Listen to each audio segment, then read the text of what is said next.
श्री सद्गुरुदेव भगवान की जय। परम प्रभु श्री रामलाल जी महाराज की जय। योगीराज अनंत स्वामी श्री चंद्रमोहन जी महाराज की जय। सदाशिव भगवान की जय। श्री वृंदावन बिहारी लाल की जय। शंकर भगवान की जय।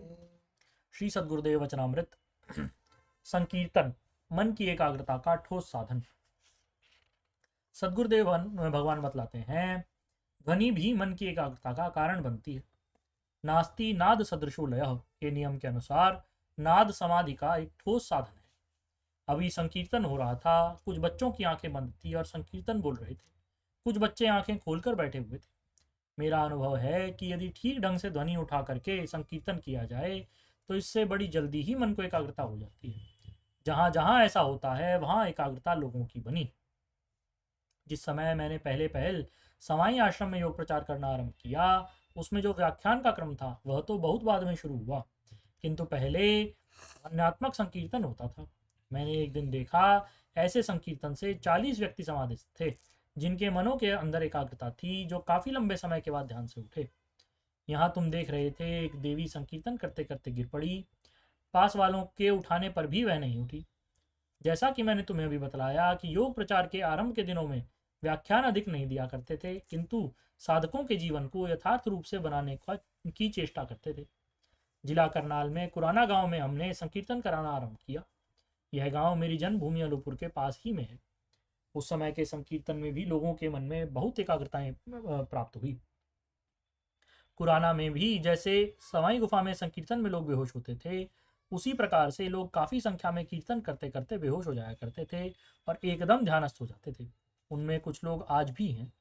उसी संकीर्तन के प्रभाव से उनकी ध्यान स्थिति बढ़ती चली गई। उस संकीर्तन का प्रभाव यहाँ तक बढ़ा कि पशुओं पर भी उसका प्रभाव होने लगा। कुराना में हमारे मास्टर हरिप्रसाद इस बात को जानते हैं।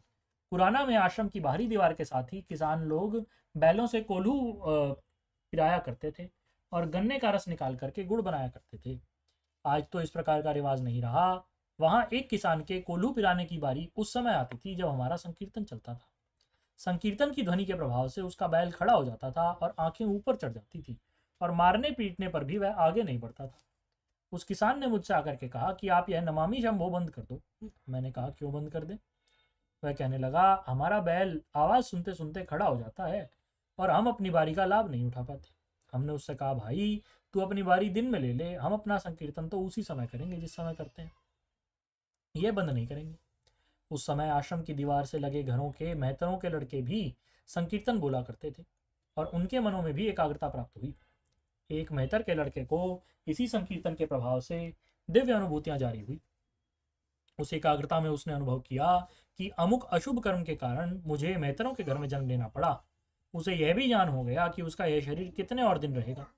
उसने अपने अनुभव की बातें औरों से भी कही। उसने बतलाया कि आज से 19वें दिन मेरा यह शरीर छूट जाएगा और अमुक गांव में एक ब्राह्मण के घर में मेरा जन्म होगा। उसकी बात पर किसी ने विश्वास नहीं किया।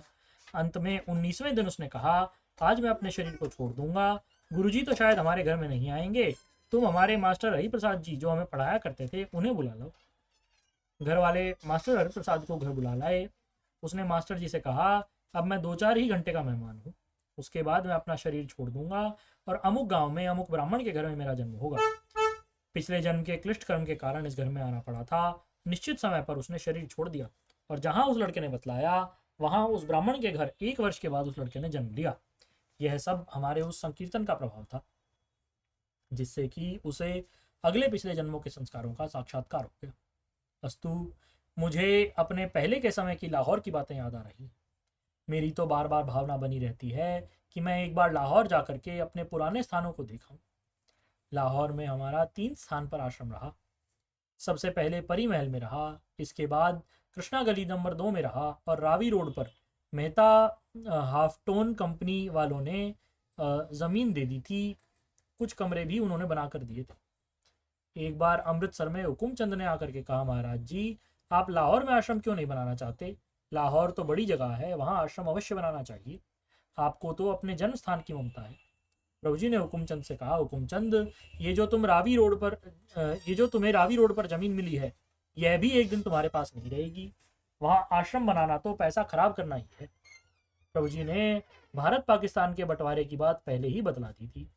सबसे पहले मेरे बड़े गुरु भाई ब्रह्मचारी गोपालानंद जी ने परिमहल आश्रम में योग प्रचार करना आरंभ किया। संकीर्तन भी साथ साथ चलता था। कृष्णा गली नंबर 2 में जो आश्रम था, उसका मालिक एक दिन ब्रह्मचारी गोपालानंद जी के पास आया कि हमारा मकान आप ले लें।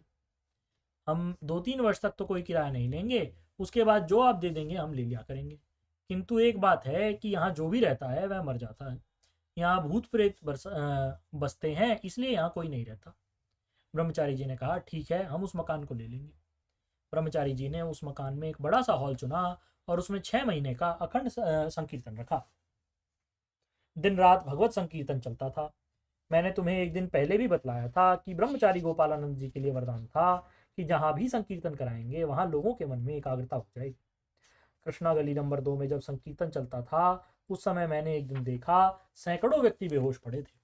तुम्हें सुनकर के आश्चर्य होगा कि मुनि की रेती ऋषिकेश वाले स्वामी शिवानंद जी भी उसी संकीर्तन में बेसुध पड़े थे। एक और आर्य समाज के बड़े अच्छे प्रचारक स्वामी सत्यानंद जी को भी हमने अपने संकीर्तनों में बेहोश देखा। स्वामी सत्यानंद जी ने स्वामी दयानंद की जीवनी दयानंद प्रकाश लिखी है। इस प्रकार स्वामी जी की श्रद्धा बढ़ती गई और उन्होंने भक्ति प्रकाश नामक पुस्तक लिखी, जिसमें उन्होंने राम नाम की महिमा लिखी। उन्होंने अपनी उस पुस्तक में हमारे संकीर्तन का भी जिक्र किया है।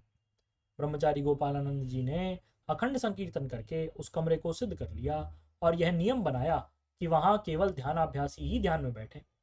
50-30 ध्यानाभ्यासी वहां बैठे रहते थे, जिनका ध्यान वैसे तो नहीं लगता था, पर वहां बैठने से लग जाया करता था। ऐसे बहुत से योगी ध्यानी वहां से बन गए। कृष्णा गली नंबर 2 के बाद हमारा आश्रम रावी रोड पर भी रहा, किंतु उस समय ब्रह्मचारी गोपालानंद जी का देहावसान हो गया। मैं जिस बात को बतलाना चाहता हूँ वह यह है कि संकीर्तन करते हुए ध्वनि उत्पन्न होती है, उसकी उत्पत्ति उस एक तत्व से होती है। एक तत्व का अभिप्राय सदगुरु तत्व से है। कीर्तन करते करते ही यदि ढंग से बोलोगे, लय और ध्वनि के साथ नमामि शंभो का उच्चारण करोगे, तो तुम देखोगे कि तुम्हारे अंदर भी बेहोशी आने लगेगी। उस बेहोशी में एक तत्व रहता है। जिस प्रकार से अभी एक देवी बेहोश होकर गिर पड़ी थी, उसी प्रकार तुम्हारी भी हालत हो जाएगी।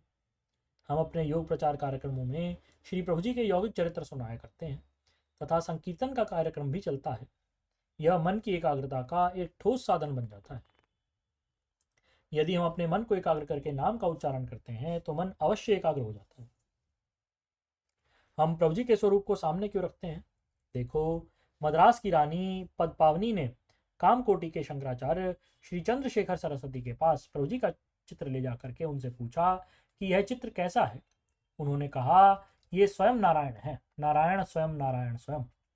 फिर कहने लगे कि इस चित्र में हजारों को एक साथ मुक्ति देने की ताकत है। अर्थात केवल मात्र प्रभु जी के स्वरूप को देखकर ध्यान में बैठोगे तो तत्वाभ्यास हो जाएगा, जिसके बाद जिनका मन ध्यान में न लगता हो उनका भी मन एकाग्र हो जाएगा। ध्यान बढ़ने लगेगा, आत्मिक शांति बढ़ती चली जाएगी। इसलिए हम तुम लोगों को कहा करते हैं कि प्रभु जी के स्वरूप के सामने बैठ करके उनको प्रणाम करके ध्यान में बैठो। बस ऐसा करने से ही एकाग्रता आ जाएगी। तुम लोगों ने जहां से जो भी मंत्र लिया हो उसे मेरुदंड को सीधा रख करके लगातार जपो। निरंतर जाप करने से मन एकाग्र हो जाता है। मंत्र बहुत अधिक लंबा नहीं होना चाहिए। योगियों ने प्रणव मंत्र ओम के जाप को श्रेष्ठ बतलाया है। जपने के लिए छोटे से छोटा मंत्र होना चाहिए। बीज मंत्रों का जाप मन की एकाग्रता को देता है। यदि कहीं किसी ने कोई मंत्र न लिया हो तो नमः शिवाय का जप करता रहे। मंत्र जप में साधक को 3 प्रकार की कृपाएं मिलती हैं।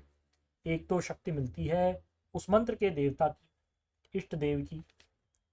दूसरी सहायता उन सब सिद्धियों की मिलती है जिन्होंने उस मंत्र का जाप करके उन सब सिद्धों की मिलती है जिन्होंने उस मंत्र का जाप करके सिद्धि प्राप्त की हो। और तीसरी कृपा गुरुदेव की मिलती है जिन्होंने उस मंत्र का उपदेश किया है। ऐसे मंत्र को मेरुदंड को सीधा करके प्रतिदिन 2-3 घंटे जप लोगे तो धीरे धीरे अंतःकरण का प्रकाश हो जाएगा। देखो, जब तुम माँ के पेट में पड़े थे तो तुमने भगवान से प्रतिज्ञाएं की हैं। 7वें माह में गर्भ में जीव को ईश्वर दिव्य दृष्टि देता है, जिससे उसे अगले पिछले जन्मों के तथा उसमें होने वाले सारे दुखों का ज्ञान हो जाता है। पेट में पड़ा हुआ जीव ईश्वर से प्रतिज्ञा करता है, यदि योन्यः प्रमुच्य हम तत्प्रपद्ये नारायणम अशुभ क्षय कर्तारम फल मुक्ति प्रदायकम। यदि मैं इस नरक से छूट गया तो नारायण की ही शरण में जाऊंगा, महेश्वर की शरण में जाऊंगा, जो कि सारे अशुभ का नाश करके मुक्ति प्रदान करने वाले हैं। आगे कहता है, यदि योन्यः प्रमुच्य हम सांख्य योगम अभ्यसे, यदि मैं गर्भ से बाहर आया तो सांख्य योग का अभ्यास करूंगा, जिससे मैं अपने शाश्वत स्वरूप को प्राप्त हो जाऊंगा। ऐसे नाना प्रकार की प्रतिज्ञाएं ईश्वर से करता है, किंतु पेट से बाहर आते ही सब कुछ भूल जाता है। इसलिए जब तक शरीर स्वस्थ है, बुढ़ापा दूर है, इंद्रियों में शक्ति है, तब तक योगाभ्यास की कमाई कर लो, गुरु मंत्र का खूब जाप कर लो। गुरु तो ऐसी चीज है, भीतर से शक्ति मिलती है। कुछ हाथ पैर तो हिलाओ, परमात्मा सबका गुरु है, प्रयत्न करने वालों की सहायता अवश्य करेगा। कम से कम इतना तो कर लो कि मनुष्य जन्म दोबारा मिल जाए। इसलिए ध्यान योग का अभ्यास करो, प्रभु जी की कृपा होगी और सबका भला। बार बार आशीर्वाद। बोलिए श्री सद्गुरुदेव भगवान की जय। परम प्रभु श्री रामलाल जी महाराज की जय। योगीराज अनंत स्वामी श्री चंद्रमोहन जी महाराज की जय। सदाशिव भगवान की जय। योगेश्वर श्री कृष्णचंद्र भगवान की जय। शंकर भगवान की जय। हर हर महादेव।